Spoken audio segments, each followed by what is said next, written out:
Now, we will get to hear about neurocognitive mechanisms of human social interaction. And telling us about that is the leader of the Social Neuroscience Group at the Institute of Cognitive Neuroscience, University College London, the professor in social neuroscience, Antonia Hamilton. Welcome.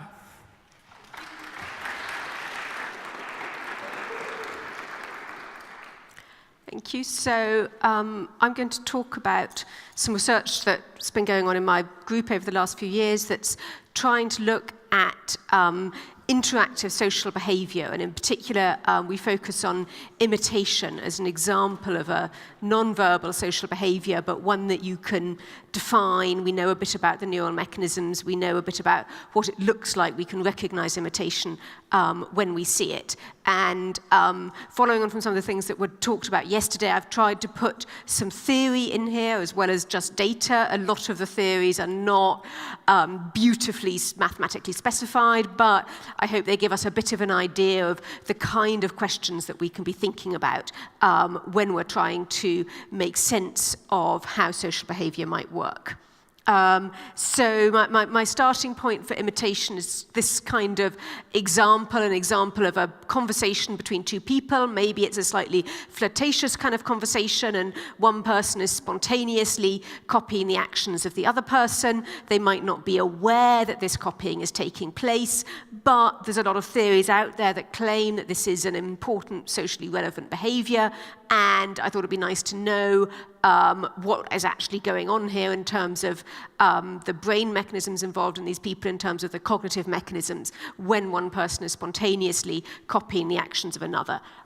So I'll begin by thinking about what kind of theories might explain this, and then how we could take these kind of real-world behaviors, and I'll show you various attempts we've made to study these in our lab. They're not perfect attempts, but we've got to start somewhere. And the overall theoretical framework that I'm using for, at the moment, for thinking about these kind of imitation behaviors is really a signaling framework, sort of drawing on work that's done in animal communication literature, looking at how different creatures signal to other creatures. And in that literature, there's a distinction that's made between cues and signals. So the idea is that a cue is a feature of the world that could guide an action. It's something that benefits the person or the creature that picks up the cue. So I've got a picture of a mosquito here because mosquitoes use the carbon dioxide you breathe out as a cue to find tasty people to bite. And that's obviously a cue that's useful to the mosquito, but it's really unhelpful to me. I would much rather mosquitoes did not find me and did not come and bite me, but there's not much I can do to stop producing carbon dioxide. That would also be a bit inconvenient. Whereas a signal is a cue that's intended to provide information. So a signal is something that benefits both the sender and the receiver. So in the case of these butterflies, the brightly colored wing signal, I'm poisonous, that benefits the bird who doesn't eat something poisonous, but it also benefits the butterfly who doesn't get eaten. So what we're looking for in human behavior is, do social behaviors like imitation, do they act as social signals in the same sense here? And I'm not making, in the animal literature, there's then a lot of argument over how these signals evolve and things. I'm not really making any claims about the evolution of these signals, but rather just in the moment in which these are performed, are they acting as a signal? Are they sent in a way that benefits both the sender and the receiver? So if we want to think of this imitation behavior as a signal, then we can kind of almost describe it as a kind of proto-conversation. The girl makes a hand gesture, the boy makes a matching hand gesture, he's saying, I'm like you. She detects that he's copying, she detects we're similar in some way, and she will then like him too. Maybe this date is going to have a positive outcome. So there's two people going on in this interaction. There's two different aspects of the signaling we can be thinking about. One is thinking about what happens in the boy, the person who's producing the imitation. He should be, if this imitation is a signal, he should be producing the imitation when she can receive it, when she's looking at him, and not bother to imitate if she's looking away. And then secondly, if imitation is really acting as a signal, that should have an effect on her too. She should perceive on some level, people probably aren't aware of this, but she should detect on some level that he's copying, and this will somehow change her internal state, her assessment of him, her behavior. So those are the two kind of hypotheses that I'm looking at, that I'm trying to test to understand if imitation is really being used as a social signal. And coming from these kind of overarching hypotheses, we can make some more specific predictions. On the side of the boy, the person producing the imitation, we predict that someone is going to imitate more when another person can see them. When that if you're imitating in order to send a signal, you're going to do that more when the signal can be received. I'm going to talk a little bit about that at the start of this talk, but my primary focus today is really going to be on the second half, on the half of the girl, the person who's receiving the signal, who's being imitated. And there's quite a reasonable literature coming often from the social psychology side, claiming that imitation causes affiliation. It causes you to like another person more. But I want to kind of dig into this a bit more from a cognitive point of view and think about what really might be going on there. Can we test that out in the lab? Can we get at what kind of neural mechanisms and cognitive mechanisms might cause that kind of an effect? So that's a sort of overall framework for what I'm going to talk about today. To begin with, I'll start with the first half, what's going on in the boy who produces the imitation. And as I said, the way to test this hypothesis is to manipulate the visual state of the other person, to say, can she see him, can she not see him, and when she can't see him, he should produce less imitation. And we've done this now in a large number of experiments with different methods, so some traditional sort of cognitive stuff in the lab where you're just watching videos on the screen, in babies and children.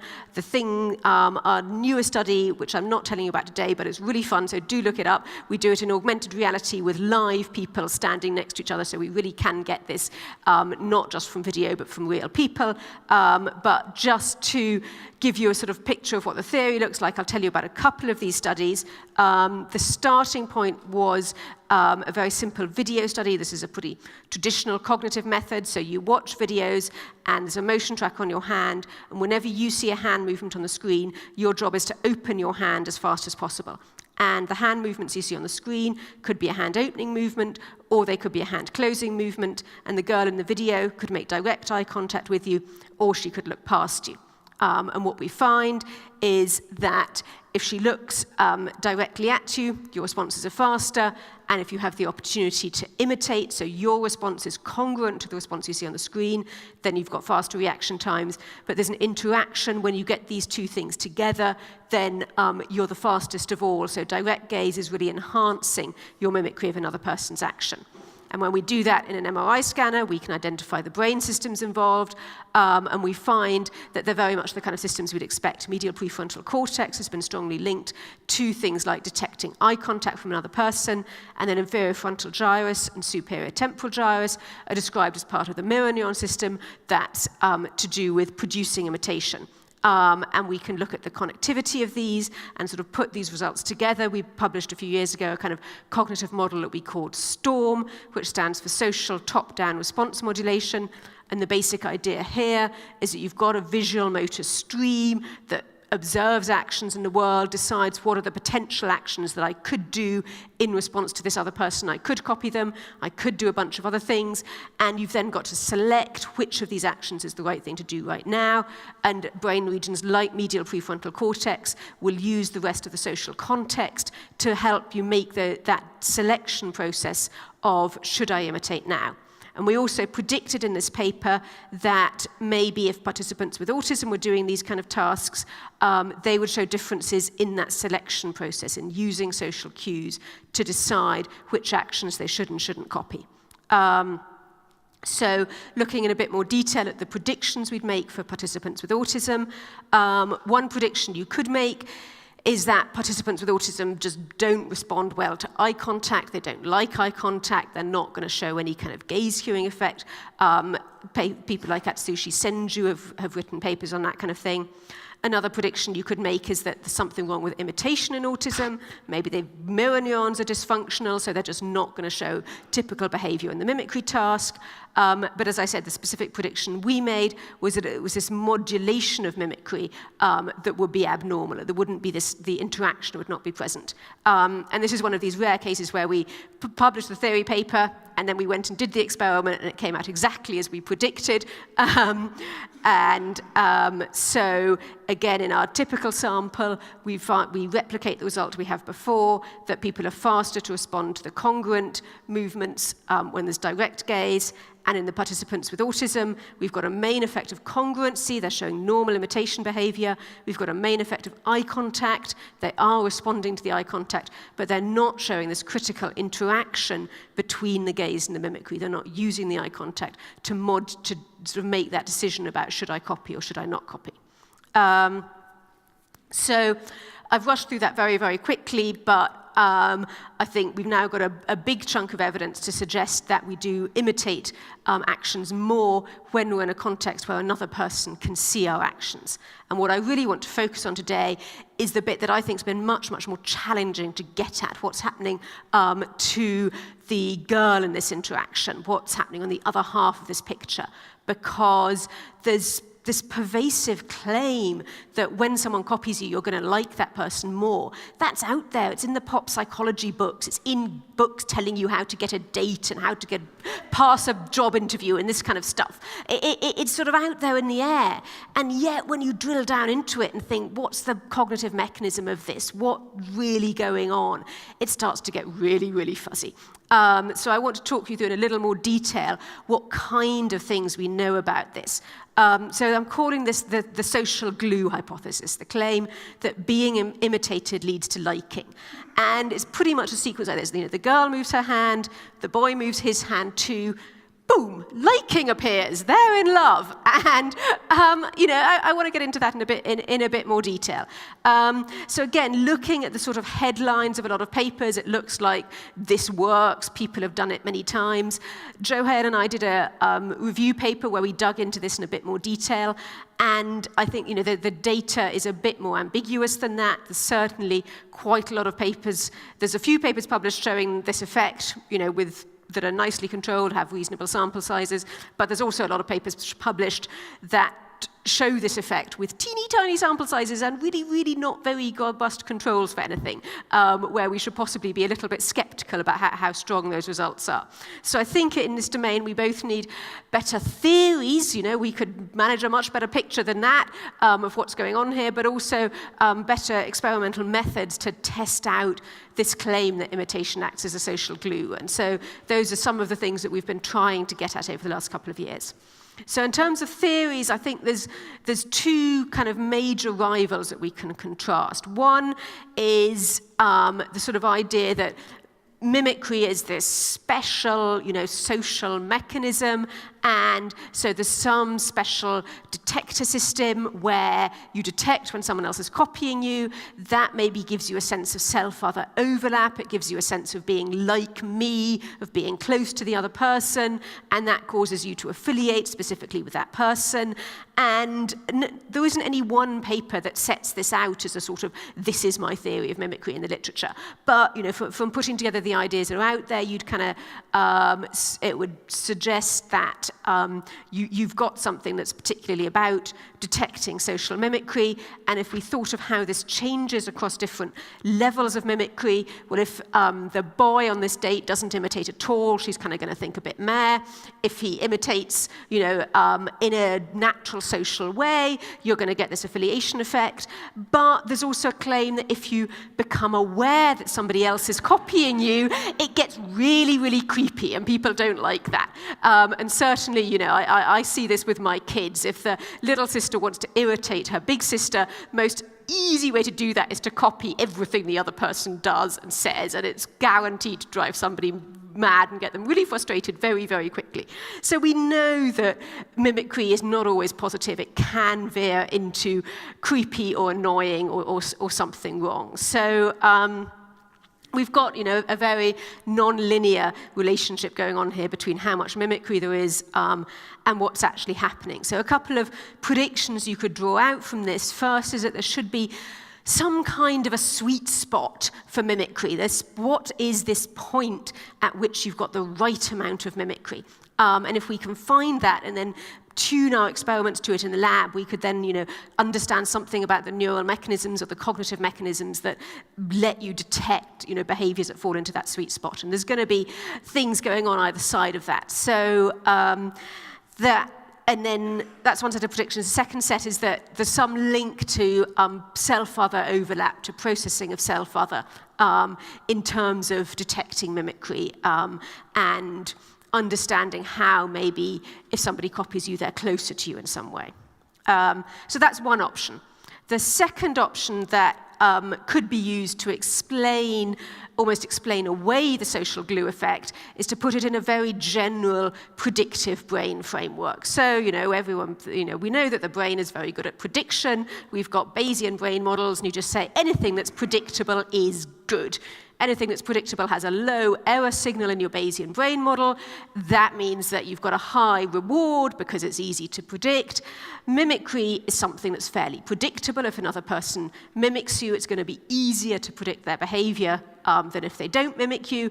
So that would mean that mimicry is going to be vaguely rewarding. You've got a sort of general sense of happiness going on when you get some mimicry. So again, no one set out this theory specifically, but James Kilner, for example, has a paper setting out a Bayesian model of prediction of actions and prediction of observed actions, and I think this kind of thing could fall out of that sort of framework. So the kind of predictions you'd get out of this model is that there's nothing special here about this being a human who's imitating you.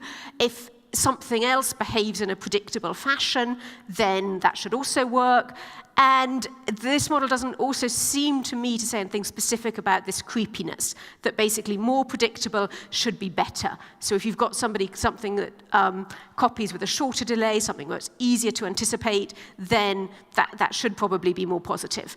But again, these are fairly general predictions, and we wanted to try and find some way to actually test them out in the lab.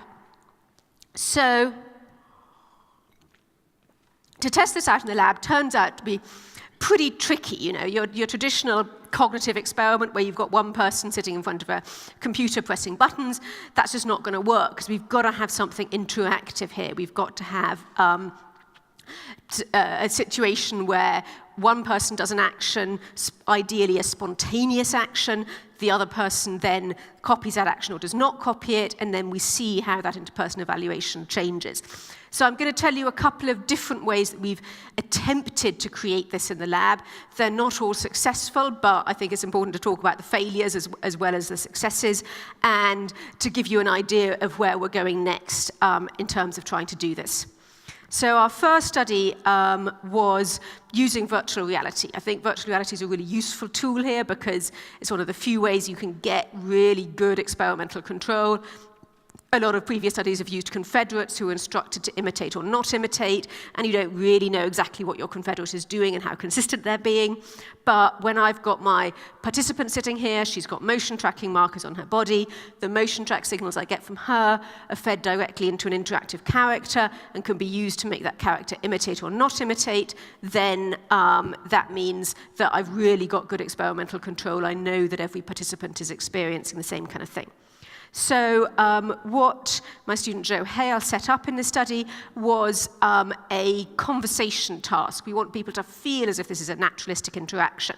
So in the virtual space, they're seeing another person, a character, and then they also see a photo, and they're told you've got 30 seconds to describe this photo to your partner, and then you listen to your partner describe a photo for 30 seconds, and you take turns. So it kind of feels a little bit like a conversation, but we're not actually doing any clever language stuff because we can just pre-record it all. And then they meet different virtual characters in this context. So they'll meet one who is a mimic, so who imitates the head movements of the participants, and that could be either with a 1-second delay or a 3-second delay. And then in a different block, they'll meet another character who does not mimic, who's just playing doing regular motions recorded from a sort of a session, so showing natural human behavior, but it's not specifically tied to what the participant did. And then after this block, they do a set of ratings of what they think of the person that they just interacted with. So here's a video of what the conditions actually looked like. You don't really need to see the sound here, but just look very carefully at the head movements of the participant and the head movements of the virtual character. So here there's a 1 second delay, and it's still a pretty subtle effect that if the participant tips her head to the side, then a little while later the character will tip her head to the side. And so now the participant is going to get a picture, and she's going to talk about that picture for 30 seconds, and it goes back and forth as this kind of pseudo-conversation. So after participants have been through this, the first thing we ask them is a debriefing. What did you think was going on? Did you notice anything unusual? We want to see if they detected being imitated. And the people who had a 1 second delay, about 27% of them said at the end, yes, I noticed that she was copying me. When they notice that, participants will often do testing behaviors. They start playing about with the system. Oh, can I really make this work? Oh, I've figured out the point of this experiment and things. In the 3 second group, we had one person who detected. We would exclude all of the detectors from our analysis and keep testing because we only wanted to look at non-detectors. So we kept testing until we got 26 non-detectors in each group. And then among the non-detectors, we looked at were there changes in rapport from being imitated. We got a little bit of an effect on rapport, and that actually didn't differ significantly between the 3 second group and the 1 second group. There were some kind of marginal effects in all of these. But we thought, yeah, we've got this to work. This, builds on the literature that's been out there before. So we then went on to do our next study, which was looking at does this work across groups from different cultures. So our participants were British students and students mostly from China who'd moved to the UK within the last 3 months. There's a lot of students from China who'll come study at UCL.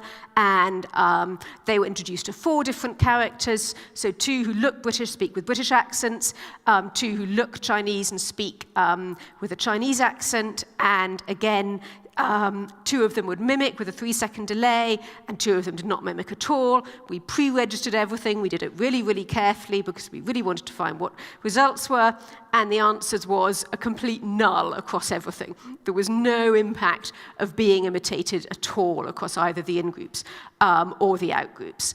And the effects we'd had in the first one were pretty marginal. We thought, well, maybe there's something there, but really, when we do it carefully, there was nothing at all there. So we think that, yes, people can spontaneously detect being imitated. That depends on the timing. The shorter the delay, the easier it is to detect this imitation. But we really didn't find any evidence that you're getting the pro-social effects that have been widely claimed in the literature. Maybe our VR is just not good enough. Maybe there's other factors at play. But this doesn't seem to be a sort of universal thing that applies across many different contexts. So our first version to create a lab version of this task didn't work. I'll tell you instead about our next version, which is getting a little bit closer. And here I'm going to divert for a moment, a very brief diversion into how we also wanted to get at brain mechanisms. We can't do this with fMRI because if you lie in a traditional fMRI scanner, you can't move your head, you can't do much in the way of spontaneous behavior. So instead, for our neuroimaging at the moment, we're using a lot of functional near-infrared spectroscopy, which I think is a really, really interesting technology for getting at neural mechanisms of more natural, more real-world kind of behaviors. For those who haven't done FNIRS before, the basic idea is that you've got a source up at the top that can shine infrared light.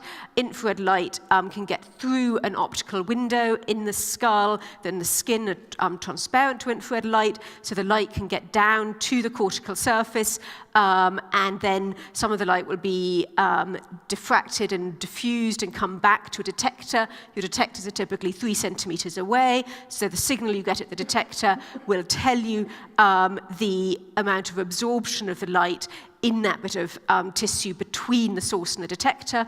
We typically use 2 wavelengths of light at about 770 and 820 nanometers, and at those wavelengths there's different absorption profiles for oxy and deoxyhemoglobin. So by looking at the ratio we get back of those 2 wavelengths, we can measure the concentration of oxy and deoxyhemoglobin in the tissue. That's exactly the same thing that you're measuring with an MRI scanner. An MRI scanner is just measuring the deoxy. We're measuring both. And so your typical fNERS signal from visual cortex has a shape just like this. It looks like the same hemodynamic response function that you get in an MRI study. So we can analyze this data with exactly the same kind of principles that we're using for MRI. So in comparison to fMRI, we've got lower spatial resolution, we've got lower depth, we've got slightly higher temporal resolution. We can sample at about 10 hertz. It's a fair bit cheaper. Just looking at this, you'd think this is just a poor person's fMRI for those who can't afford scanners.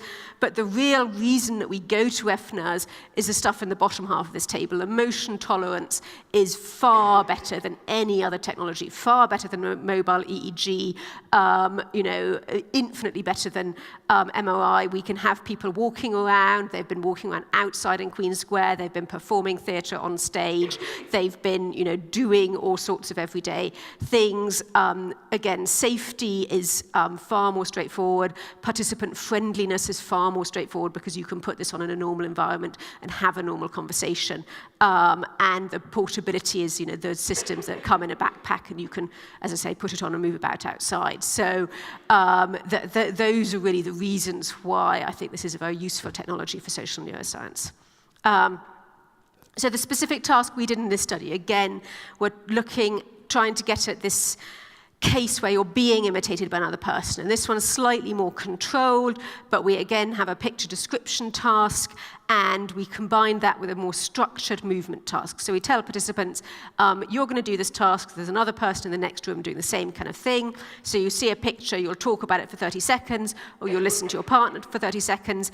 But we're interested in how things interfere with each other. So we're also going to ask you, in that 30-second period, make 5 hand movements. You can choose when to make them, but we want you to try to do roughly 5 hand movements in each chunk of the study. And also on the screen, you're going to see a little icon here, which represents the hand movements of your partner in the next room, and she's also been told to do the same kind of thing. So that's the setup that the participants get, and what they actually encounter is they do this with different characters who are, of course, really all generated by the computer. So they'll get one character who does fast mimicry. Every time the participant makes a hand movement, the hand on the screen will move 250 milliseconds later. Another character who does slow mimicry, so every time the participant does a hand movement, the hand on the screen moves. So the delay here is about 2.5 seconds. And then a couple of control conditions where they don't think that there's a real person next door. They know this is just the computer, and either the participant moves but the character on the screen never does, or the participant stays still and the character on the screen moves. So that just gives us the same structure without anything else going on. So again, here's a video of what it looks like. This is with a 2.5-second delay, so the participant moves her hand, and then 2.5 seconds later, the hand on the screen will move, and at the same time, they're talking about the picture or listening to the other person talking about the picture. And so that's just, again, another summary of the trial structure. So they'll do some listening trials and some speaking trials. We only analysed the listening trials here because speaking can, again, cause changes in your breathing, which changes the fNERS signal, so the listening's much easier. And for this particular study, we had 4 optodes over left parietal cortex and 4 optodes over right parietal cortex. We've got behavioural data from 39 participants. We've got fNERS data only from 19, because on parietal cortex, people have hair, and hair tends to get in the way of the optodes. And different fNERS systems have different ways of dealing with this and different success rates. So the system we were using here was a bit more challenging than the new one we've got now, where we can get good data from about 90% of people. So to show you the results, in terms of ratings, we got a change in the trust ratings. So if someone's copying you fast, you don't like that person. You find them untrustworthy and unreliable. This is the creepiness effect. If someone's really, every time you do an action, they do it just the same time, that's really a bit negative. Whereas on ratings of rapport, there was very little difference across anything. And in particular, we didn't get a positive effect for the slow mimicry. There just wasn't this sweet spot, this social glue effect where you're going to like somebody more if you copy them. But we also got effects in terms of the FNAS results. So again, the fast mimicry causes changes in signal in brain regions like right angular gyrus. That's been strongly linked to things like your sense of agency, the need for self-other differentiation. So it kind of fits in with some of these models that we've been thinking about. So our conclusion here is that we have got some evidence that too much mimicry reduces liking, and that having too much mimicry activates this angular gyrus, which matches up with the self-other model, with this sort of a mimicry-specific model. If we kind of plot out these results, thinking about how does liking relate to the time delay between an action of self and other, we've got a negative effect at 250 milliseconds. We've got a null effect at about when we had a delay of 2,500. Then from our first study, we looked at delays of 1 second and 3 seconds. Again, we got pretty much null effects there.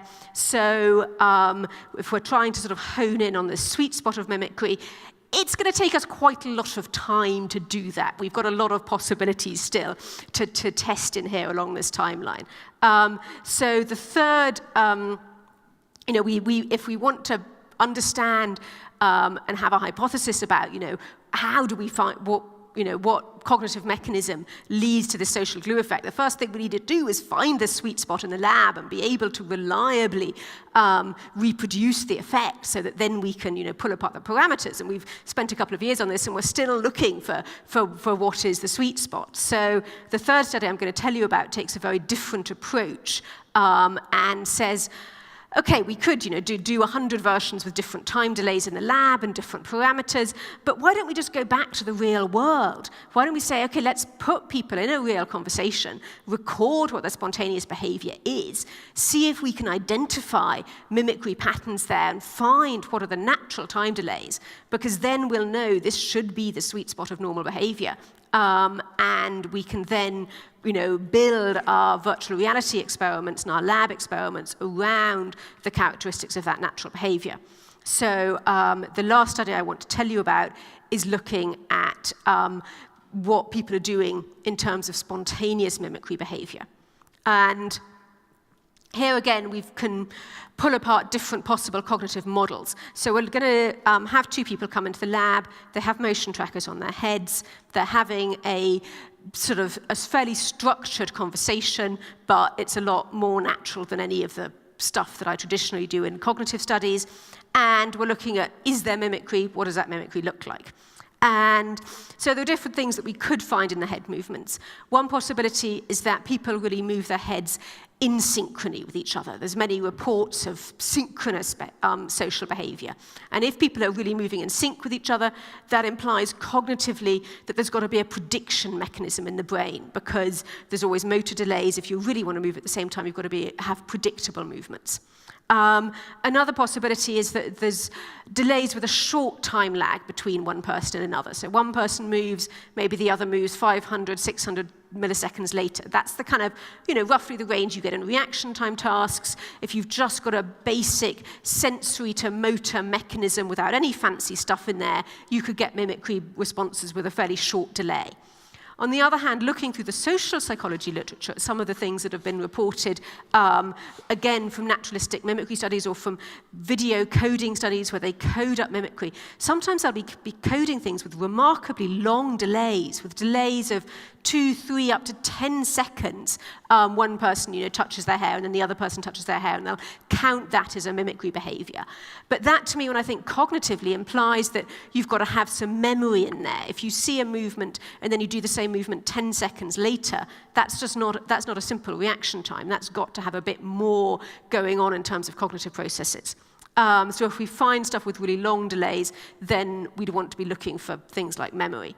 And then finally, there's a literature coming out of the dynamic systems field that is really interested in things like phase relationships between movements and between people. So maybe if dynamic systems ideas are really important, then there's going to be some fixed phase relationship between the movements of one person and the movement of the other person. It might not matter the exact frequency, but it might matter whether they're sort of anti-phase or in phase with each other. So we wanted to include that possibility in there to sort of do justice to the theories that are out there on that. So that's where we're kind of coming from cognitively. In terms of methods, we have 2 people come into the lab. Again, they're doing a picture description task, so it's a pretty structured task. One person, in this case Red, is holding a picture and has to talk about that picture for 30 seconds, so they've got a monologue period of 30 seconds, and then they've got a 1-minute period where they can have a dialogue about the picture. So we're allowing a bit more interactivity, but each trial is still pretty much structured by beeps. One person is clearly the leader who's got the picture, the other person is listening to that description, and they're going to alternate backwards and forwards. Each dyad did 16 trials, and we're recording the head movements, and then also whether they're speaking or not speaking. We did 20 dyads on our pilot study. From that pilot study, we developed all of our analysis algorithms, because the analysis on this is pretty tricky. And then we did a pre-registered second study where we have 30 dyads, and we pre-registered all of the analysis algorithms to be really confident that we weren't messing stuff up. So I'm short on time, so I'm going to go really, really quickly through this analysis. We can analyze the stuff with wavelet coherence, which is a way to pull out the different frequencies of the movement. And so for the red participant and the blue participant, you break their head pitch down into wavelets over time and over frequency. Then you look at what time points are they moving at the same frequency. We collapse that over all of the time within the trial to just get that blue wiggly line that's going across different frequencies. How much coherence has this dyad got? So we get that for each trial, and then we can average over trials and average over participants, but we need to compare that to some null. So to get the null, we create pseudo-data. So for pseudo-data, we shuffle the trials about and pair up within the same dyad different trials that have the same speaking rules and the same listening rules. So we're taking the strictest pseudo-data possible, and if there's a significant effect of interaction, then there should be a difference between the real data and the pseudo-data. When we look for that, we were focusing mainly on head pitch, so this is sort of nodding movements in this direction.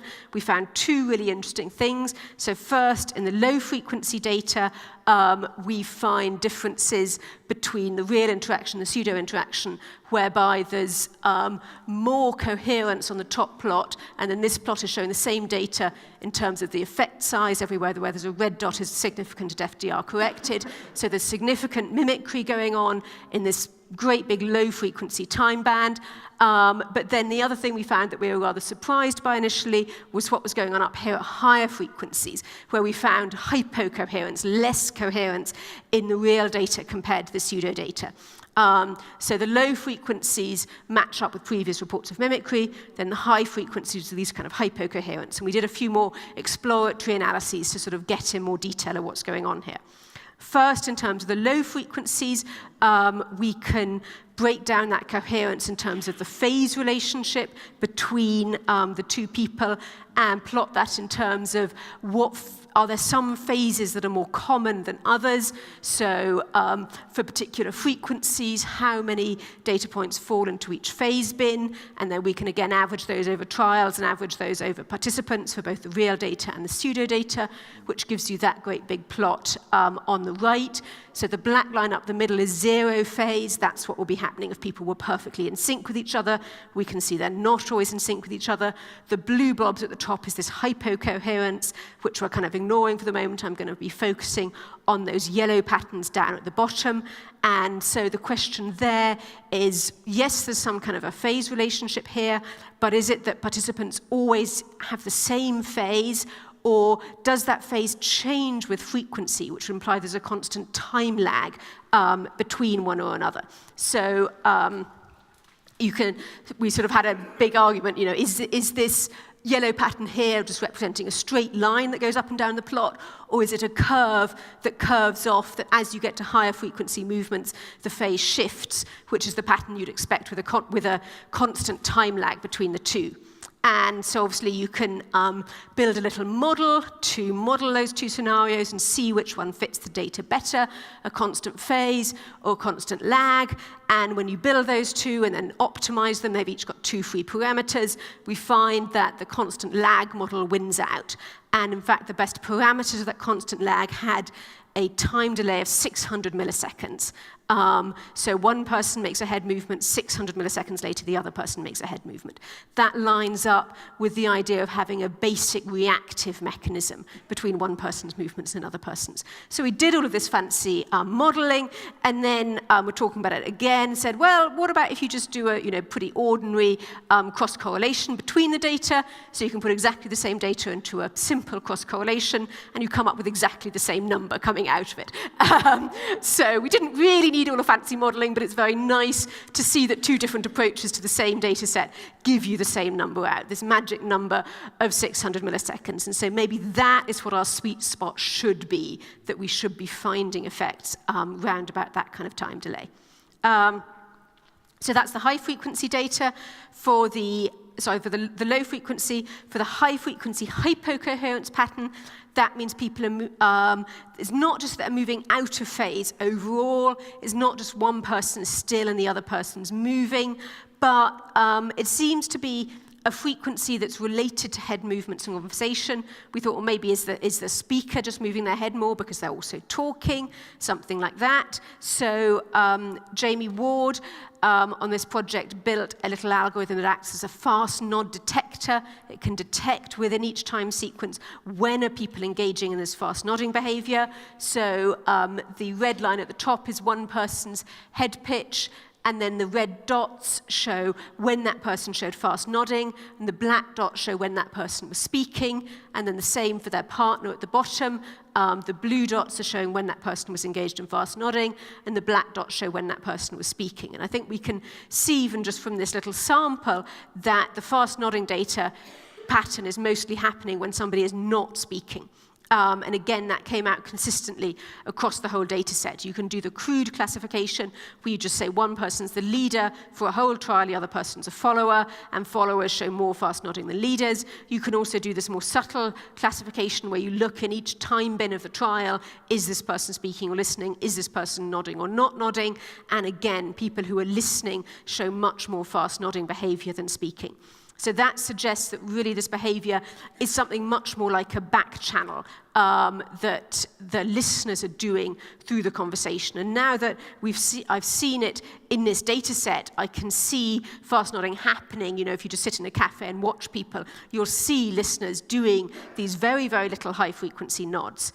Now, when I present this data, I often get criticized because it's quite a fast nod, this. This is happening at 2-3 hertz, and it's not easy to voluntarily produce that signal. But then there's a lot of social signals that are not easy to produce voluntarily. Things like a Duchenne smile or a genuine laugh, we do spontaneously, but you'd have to try pretty hard if you wanted to produce a good version of that, a good fake. Another question about this is again, what's the meaning of it? Because it's being produced by the listener, we think it's probably a back channel, but I've looked as hard as I can, and I haven't found many reports in the literature that find this. You can see it in video, but it's a pretty small, subtle signal. And a lot of studies I've looked at, when there's coding nodding in video, they're looking for the kind of big, obvious nods. And I think they may simply be ignoring this. I found one paper that in one appendix reports, oh, there were some little fast nods there too. But I haven't found anything systematic that's been done with this. And we want to know a bit more about what does it mean, how's it being used. I'm sorry, So we've now set up a multimodal lab where we can record whole body movement. Both of these people have eye trackers on. The eye trackers also give us face tracking, and we can record their speech. So we've got a much more detailed recording of what's happening in conversation. And we've had participants doing very similar tasks. So here, they did 3 different tasks. The picture description task, the same as before. They did a video discussion task. So at the beginning of the session, both participants together watched a 5-minute video. It's a kid's animation with no words and just like little characters that jump about doing silly stuff. And then at the end of the session, they're asked to talk together about what happened in that video. So they both know the same information. They both share. And then the third task they did was a meal planning task. They're told, plan a meal together using foods that you both dislike. So they've got to both share information about what foods they like and dislike, and then kind of work together to plan this meal. It often gets a lot of laughter. It's quite a funny kind of conversation. So we distinguish these different tasks in terms of what's the kind of information sharing you're getting. In the picture description task, it's a very one-way task. All the information is going from the leader to the follower. The video recall task is very much shared. There's no new information that you're giving the other person, whereas the meal planning task information is going backwards and forwards in both directions. And then we wanted to see, do these mimicry signals and fast nodding signals occur in the same way across these different kinds of conversational context? So the plots I'm showing here are just the effect size plots. Again, we've got frequency along the bottom, and then the effect size up the axis. So in the picture description task, we replicate our previous result, which is very nice because it's a completely different setup, a completely different experimenter. This seems to be pretty robust. In the video discussion task, on the other hand, there were none of these effects going on, none of the mimicry effects, none of the hypo-coherence effects. They were just not showing these kind of patterns. In the meal planning task, again, we didn't really get much mimicry, but we did get the fast nodding effect, the hypo-coherence effect. So it does seem that these things change across patterns, across contexts, and this is consistent with our idea that this reflects sharing information with when you're getting new information from another person, you may be doing this fast nodding because it's coming up in the 2 contexts where you're receiving information from the other. But there's probably a lot of other explanations, and obviously we're still working on sorting out what's going on here. To summarize this final study, we've shown that, yes, we can track mimicry in head movements in natural conversations. We think we've got a really real number for this sweet spot. We think the mimicry is happening with a 600 millisecond time lag, which implies to me a basic reactive cognitive mechanism. We don't need any other fancy extra stuff on top of that. And we'll be able to use that now to build virtual people who show this kind of behavior and see how you really respond to those. But we found also that as soon as you get to the real world, stuff's complicated and messy. It's not just mimicry. There's these complementary actions, these back channel actions. And so we now want to do a lot more work to test this out and see, is this fast nodding a specific back channel, maybe something different to other types of nod? And are there maybe just other social signals that we find when we start looking in high-resolution mocap data that we haven't really detected before in video? So I think the study really emphasizes how important it is to have real-world data and detailed analysis of that in order to then link that up to our cognitive models. So that's my summary of the attempts we've made to look at social glue models. We've found we can create lab versions of this. We can combine it with neuroimaging. We can start to get at the parameters of these models when we look at what's going on in the real world. And what we're doing right now is using the data from these conversation experiments to build better virtual reality systems where we'll be able to create a virtual character who does or doesn't have these specific movement characteristics, and then see how people respond to that. So that's where we're at now, and I just want to thank all of the many people who've done all of the work on these projects. Thank you.